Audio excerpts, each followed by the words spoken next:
Oi pessoal, estamos de volta. Agora vamos dar continuidade à parte 2 da Era Vargas.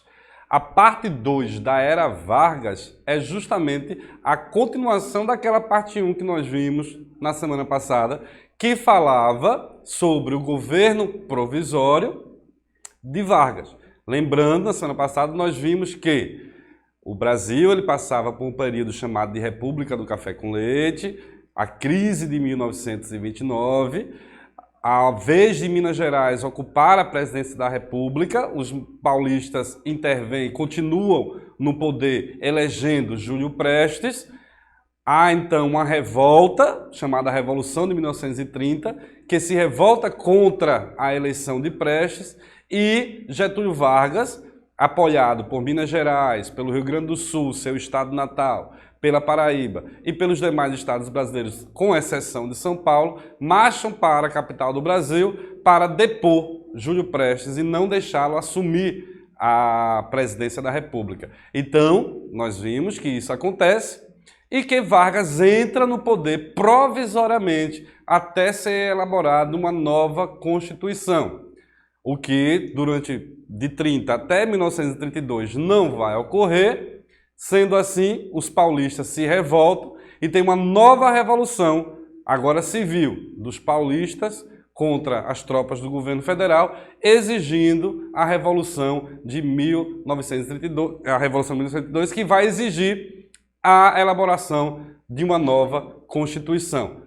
Logo depois realmente vai ter uma nova Assembleia Constituinte que vão elaborar uma nova Constituição, e em 1934 essa Constituição ela fica pronta, ela fica ok. Então foi isso que nós vimos, né? Esse governo provisório de Vargas, que vai até 1934, que é quando a Constituição é feita, só que o povo não vai votar, porque quem vai votar nessa nova Constituição, nesse primeiro momento, vai ser a própria Assembleia Constituinte, os próprios deputados que elaboraram a Constituição. Então, com isso, esses deputados elegem novamente para que Vargas dê continuidade ao governo. Então, Vargas tinha ficado durante um governo provisório até a Constituição, ele agora é eleito pela Assembleia Constituinte presidente oficial do Brasil e ele vai iniciar agora uma nova fase chamada de governo constitucional, ou seja, pautado na nova Constituição de 1934. E aí nós vemos que o Vargas agora inicia essa nova etapa de 1934 até 1937, chamado de governo constitucional, essa segunda fase do seu governo. Bem, a Constituição de 1934, o que é que ela previa? O voto ser secreto, que lembra que antes existia, o voto não era secreto, existia a questão do voto de cabresto e tudo mais, pronto, agora o voto ele passa a ser secreto. A mulher passa a ter direito ao voto, a mulher não votava, a mulher passa a ter direito ao voto.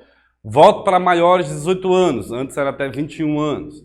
Aí vem o que nós falamos sobre a questão dos direitos trabalhistas, salário mínimo, jornada de 8 horas, proibição do trabalho infantil, folgas semanais, férias anuais remuneradas, que foram chamadas leis trabalhistas, né? A igualdade de todos perante a lei e a liberdade de expressão e locomoção. Aqui no slide ficou faltando um xizinho, né? Mas dá para entender que é a liberdade de expressão e de locomoção. Então essa nova Constituição é que determina essas feitorias que são bem populistas, essas medidas bem populistas. O voto feminino para maiores de 18 anos, secreto, a questão das leis trabalhistas. Então tudo isso é determinado pela Constituição de 1934. Além disso, é criado também a Justiça do Trabalho, criada a Justiça Eleitoral, a Educação para Todos, como eu disse antes, o Ministério da Educação é criado aí, a obrigatoriedade e gratuidade do ensino primário e um ensino religioso facultativo. Agora, esse ensino religioso facultativo, mesmo sendo facultativo, até pouco tempo atrás ele ainda era muito presente em nossas escolas, né?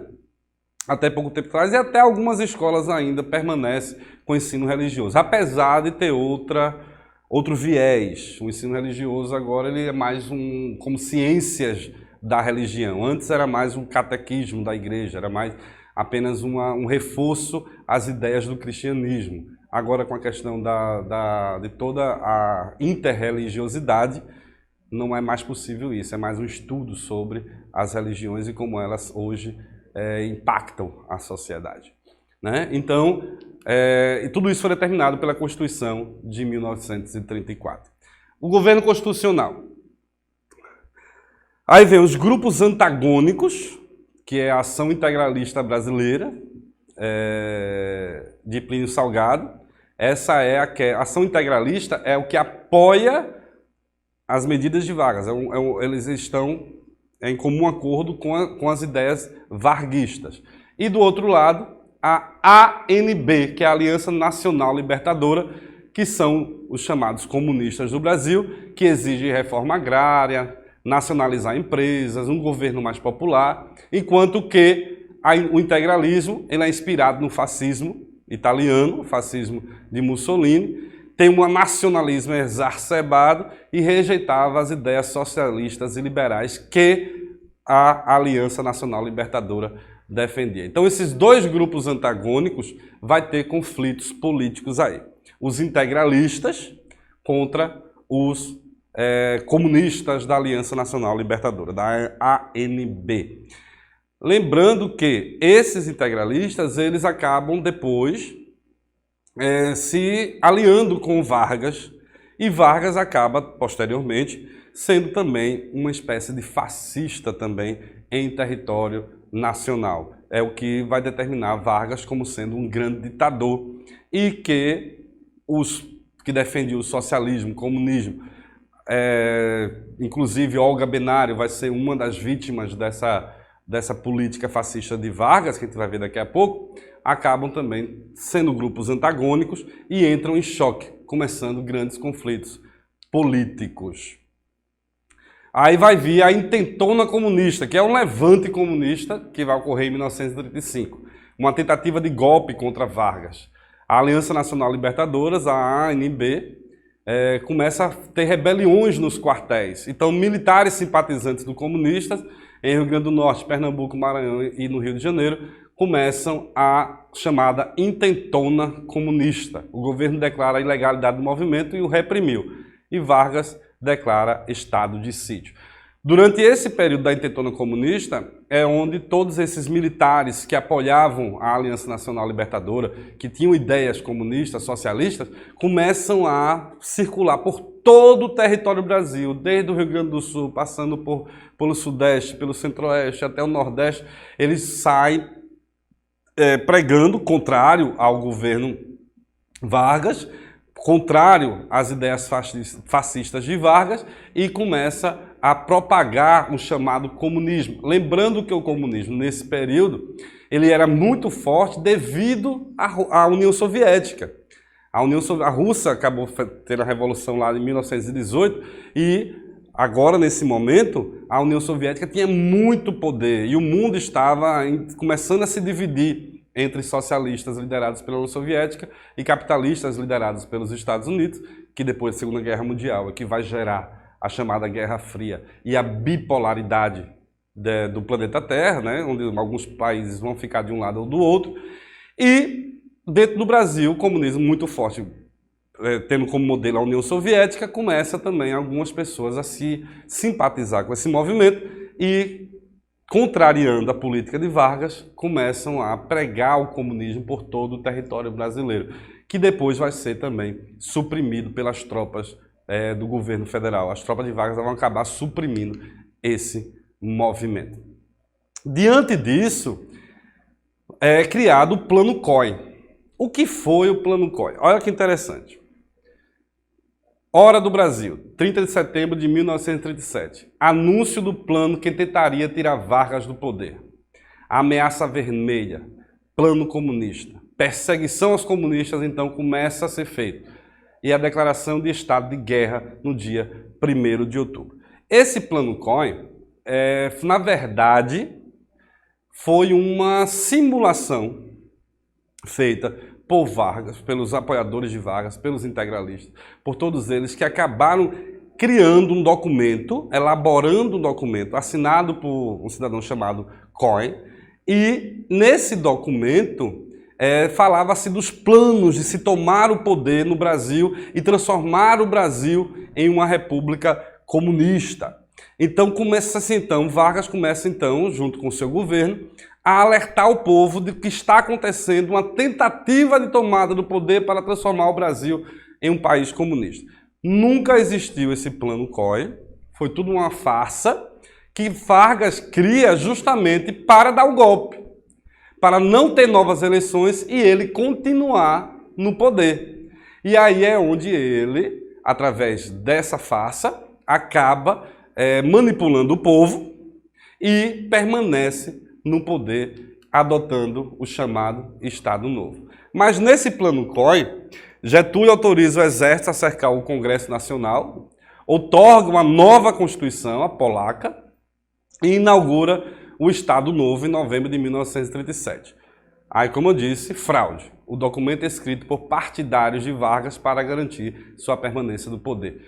O plano COI nada mais era do que uma fraude para fazer com que Vargas continuasse no poder. Aí tem uma charge até, onde chega depois as pessoas dizendo, presidente, o documento é falso. Aí a República diz, tarde demais, já deu o golpe em mim mesmo. Ou seja, Vargas, ele acaba permanecendo no poder, utilizando-se dessa farsa do plano COI, dessa ameaça comunista.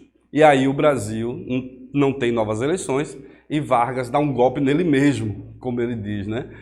Porque não tinha um presidente no poder para ele tomar, então ele acaba dando um golpe e, por uma terceira vez, por um terceiro mandato, ele fica no poder até 1945. De 1937 até 1945 vai ser o período fascista da história do Brasil, o período ditatorial, onde Vargas assume todos os poderes, e aí entra lá na primeira aula que eu tinha falado, lá na semana passada, semana retrasada, sobre o DIP, o Departamento de Imprensa e Propaganda. Ele vai usar esse DIP justamente em seu benefício e perseguir todos os opositores. Todos aqueles que se opõem a Vargas vão ser duramente perseguidos.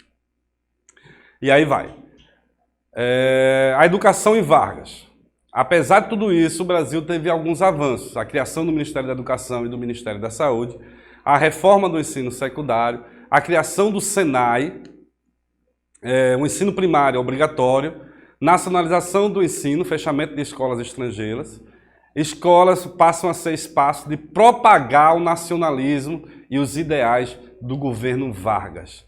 Aí tem a cartilha, Getúlio, Amigos das Crianças, né?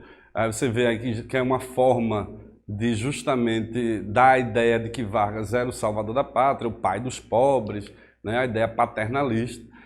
Cartilha, a juventude no Estado Novo, né? Com todos os jovens apoiando o governo de Vargas. Isso aí faz parte do documento do DIP de 1940, Departamento de Imprensa e Propaganda. E você vê as imagens, sempre Vargas popular, né, acariciando crianças e tudo mais. E aí a Constituição Polaca de 1937, ela é elaborada sem a participação popular. Ela é outorgada. Professor, o que é uma Constituição outorgada? Bem, a Constituição de 34, ela foi promulgada. A de 1891, lá de Marechal Deodoro da Fonseca, ela foi promulgada. A Constituição que nós temos atualmente, hoje, que rege os poderes, ela foi promulgada em 1988, atual. A de Vargas, ela foi outorgada. O que é outorgar? Qual a diferença de promulgar para outorgar? Promulgar é propor. Existe uma discussão, um debate popular sobre o que vai estar ou não nas leis, nos direitos e deveres do cidadão brasileiro. Enquanto que a outorgada, ela é imposta. Não existe debate, não existe discussão. O poder estabelecido é quem impõe. Então, essa Constituição chamada polaca, ela foi imposta, ou seja, outorgada por Vargas. O brasileiro era obrigado a aceitar, ou se não, ia ser considerado inimigo da nação e, portanto, perseguido, preso e, por vezes, até morto, quem sabe. Tinha um caráter autoritário, inspirado na Constituição polonesa. Os partidos políticos foram extintos, unipartidária, ou seja, só existe o partido do presidente da República, não existem outros partidos, não existe oposição oficial. A pena de morte estabelecida e a censura também estabelecida. Ou seja, ações como essa nada mais é do que uma Constituição altamente fascista, altamente autoritária, e vai fazer com que exista também oposições que não são oficiais, não existem mais partidos políticos, mas vai haver oposição por parte de alguns intelectuais, por parte de militares, que vão se opor à Constituição de Vargas. É quando, nesse cenário que o Brasil está, Vargas no poder, tudo isso acontecendo no Brasil, o mundo vai estar acontecendo o quê? A Segunda Guerra Mundial, ela estoura na Europa. Hitler invade a Polônia e aí estoura a Segunda Grande Guerra Mundial.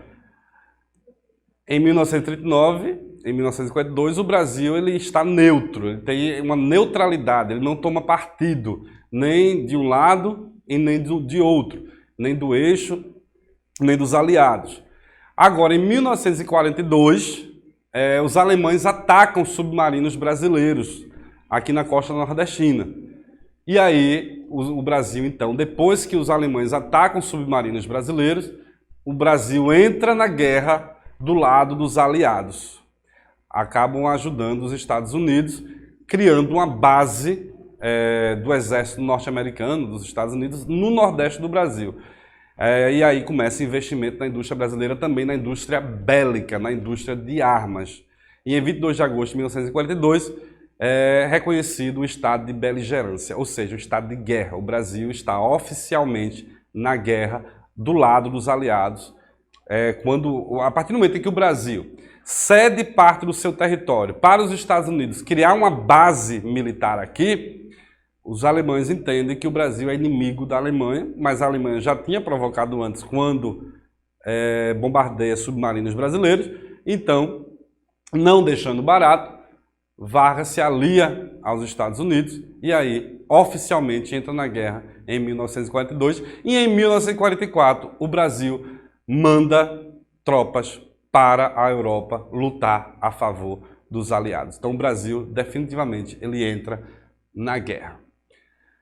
Aí vem o cartaz, né, que fala sobre isso na época, né? Daqui saiu um expedicionário valorizando a todos aqueles que iam para a guerra. Getúlio Vargas manda brasileiros lutarem na Europa contra ditaduras. Brasileiros percebem que também vivem em uma ditadura no Estado Novo. Aí é onde vai entrar a grande contradição e o que vai levar, posteriormente, ao declínio de Vargas. Por quê? Porque qual era a luta da Segunda Guerra Mundial? A luta da Segunda Guerra Mundial era combater o fascismo.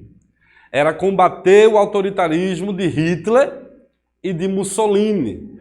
E Stalin estava do lado dos Estados Unidos, por isso que não estava no alvo. Mas principalmente combater Hitler e combater Mussolini, Franco, todos aqueles que, Salazar, todos aqueles que eram ditadores na Europa. Então a Segunda Guerra Mundial nada mais foi do que combate ao fascismo, um embate contra o fascismo. Aí percebe-se, aqui tem essa história no Paint, é uma página que tira sarro na história, que ela fala que aí o Brasil percebe que eles estão lutando contra uma ditadura, quando, na verdade, vivem em uma ditadura. Aí a oposição brasileira não vai deixar barato, e aí começam os ataques a Vargas. Como é que nós estamos mandando tropas para a Europa, mandando homens brasileiros irem morrer na Europa, combater na Europa contra o fascismo, quando se vive dentro do fascismo? E aí também vai haver a pressão externa dos Estados Unidos e de outros países democráticos para que o Brasil deixe de ser uma ditadura e se tenha promulgada uma nova Constituição, e aí o governo de Vargas começa a degringolar. Aí vem a ideia, né? Getúlio Vargas manda brasileiros lutarem na Europa contra ditaduras, mas os brasileiros percebem que também vive em uma ditadura. Enfim, a hipocrisia. Esse meme ficou bem conhecido no História no Pente. Enfim, aí, com isso tudo, vai se criar caminho para a queda de Getúlio Vargas. E Getúlio Vargas agora começa a enfraquecer e a perder poder, justamente por conta da Segunda Guerra Mundial, onde se percebe, o mundo acaba olhando, bota nos olhos do Brasil e vendo que o Brasil vive uma ditadura. Tanto é que uma das suas maiores opositoras, Olga Benário, mulher de Júlio Prestes, um dos maiores inimigos de Vargas, ela era judia e Vargas envia Olga Benário para a Alemanha de propósito, sabendo que na Alemanha estava acontecendo o Holocausto dos judeus. Ele entrega de bandeja uma judia, ou seja, Olga é entregue de bandeja a Hitler por Vargas e ela é uma das que é morta nos campos de concentração nazistas lá na Europa. Olga Benário, então, ela acaba sendo um símbolo desse governo, né, do fascismo varguista e de como ele se aliava e se alinhava com o nazismo. E, posteriormente, tudo isso acaba depois enfraquecendo o governo de Vargas, levando à sua queda. E aí, o fim da Era Vargas. Em 1945, movimentos pró-redemocratização, ou seja, volta da democracia no Brasil. O colégio eleitoral, as eleições previstas para dezembro.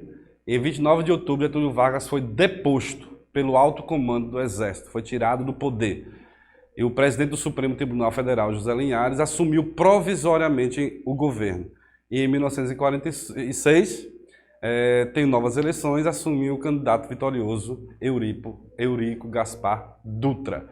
E aí, substituindo Vargas no poder, assume o presidente Eurico Gaspar Dutra.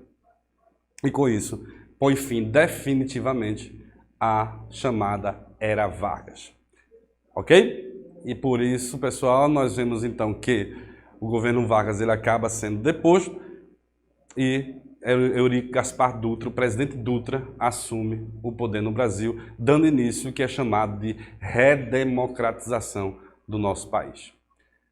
Então, por hoje é só. Pondo fim à parte 2 da Era Vargas, concluímos por aqui. Até a semana que vem.